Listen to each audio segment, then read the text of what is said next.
there are few people who go through this life support. Now, what do you call that? Is that a period the person is there? And also when you're talking about samadhi and conscious dying, one had seen in India there was a way people used to leave the place and go to a place like Kashi and will die, the preparation for death. And in today's context, how do you see that? The preparation for death or dying gracefully or going somewhere else? Please, and so the two questions. One is about life support. What is the state of life in the life support? See, the business of the doctors and the medical science should be to help the living. It's not for them to enter the realm of death. As you said, it's life support, not prevention of death, okay? So somewhere this line must be drawn. It would be fantastic if you could train medical professionals to be able to see when it is not so, but that would be a dangerous thing because misuse will happen. People will pull the plug on people who can't pay the bill or whom they don't like, things will happen. So, because of that, we're just allowing it to go whichever way it goes, because if you touch it, all the consequences of it you cannot control. So you support the life only with the hope that it will recover and once again be back to life. Nobody is supporting it with the intention that you just want to put it on the machines and run it forever. The hope is because a few have come back after years of comatose. And the people who love them and the families, they are hoping against hope that this person will come back. And maybe a doctor is trying to assist that. Sometimes it goes to absurd levels because nobody can take the call. Nobody is able to take the call because nobody is authorized to take the call as such. So because of that, it goes to certain levels. But life support is only with the hope they will bounce back. Now, if you observe a person in comatose, there are two types of people. With one type of people, the body is refusing to respond, but their mind and emotion is active. This is torture. Sadhguru, this is not exactly true. Sometimes the family, the people, the doctors together, all of them somehow almost sure, and I've seen such situations, that the person is not going to come back. But there is a kind of human consciousness, a kind of guilt, a kind of responsibility, a kind of love keeps the person in that state.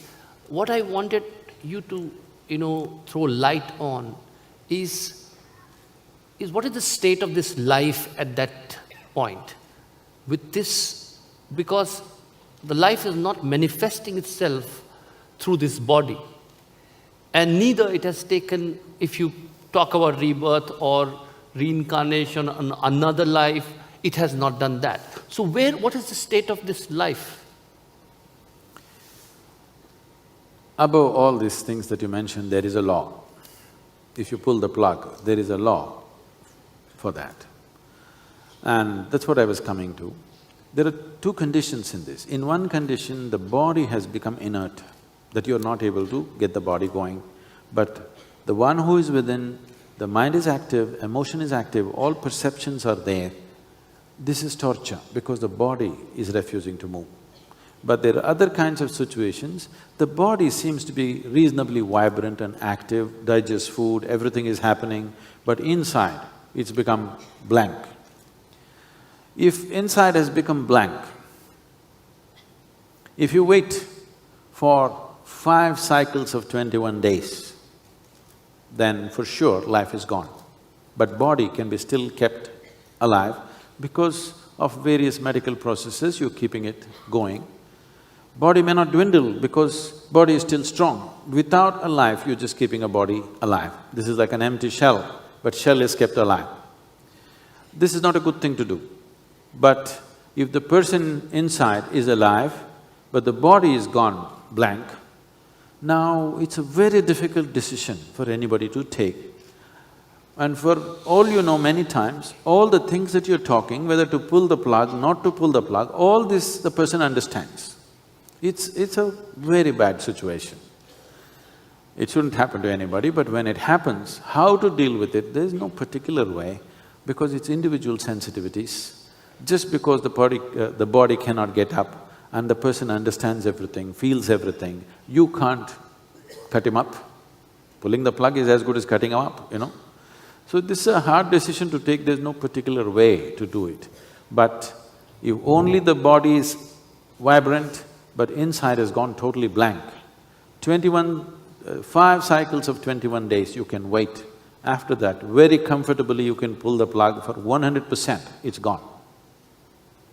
And Sadhguru, then what is your take on euthanasia, or where do you… Because here I'm also going to come to the will, how much of will this life has and how much is it left to others.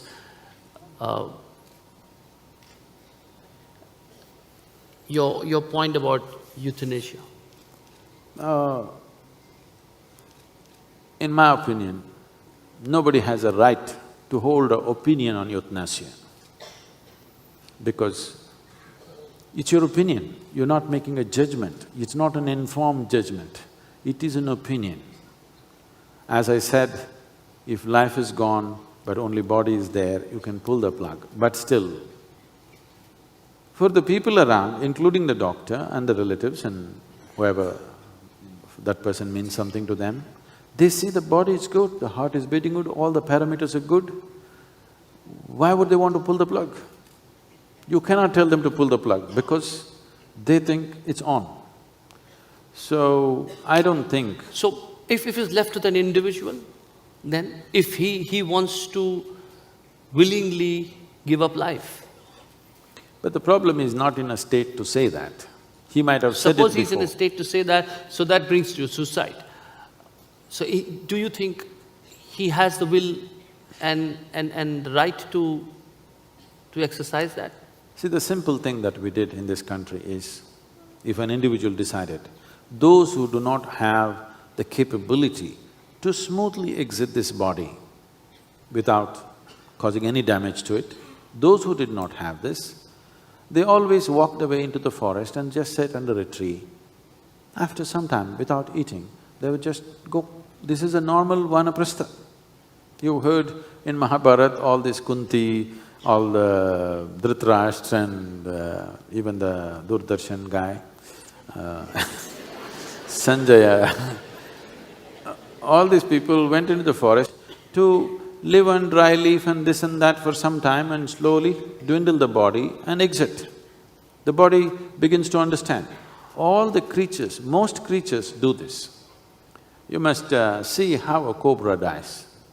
It's unfortunate that no documentation about these things have been done.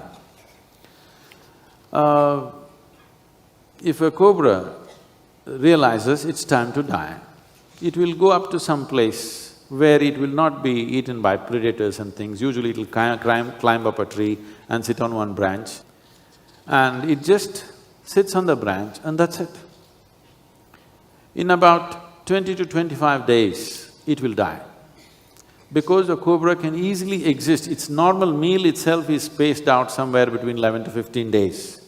Because of that, beyond 20, 25 days, 30 days, it will die, so it will simply sit without eating and slowly dry up just like that. Even a creature, a crawling creature like that has this much awareness. This would be the best way to do. But even if I talk about it today, the so-called modern society which eats 5 meals a day, they will be terribly upset and they won't let me into America because they eat 12 meals a day. Everybody's recommending this. So, this has been the normal process. If you are not a yogi, if you do not know how to exit, you come to a place, you sit quietly by yourself. If your relatives are around, they won't let you do that, they will stuff food into you, because our idea of love is to stuff the people with as much as we can. So, they won't let you do those things, that's why people went to some place, sat in a place where the energies are good, because being in a positive, live energy space is important, because to be without food becomes very effortless if the outside energy is conducive and supportive. If the outside energy is little depressive, you will see you will need lot more food and the compulsions of food are strong within you. So this is a way, but you can't suggest that to modern life, they will,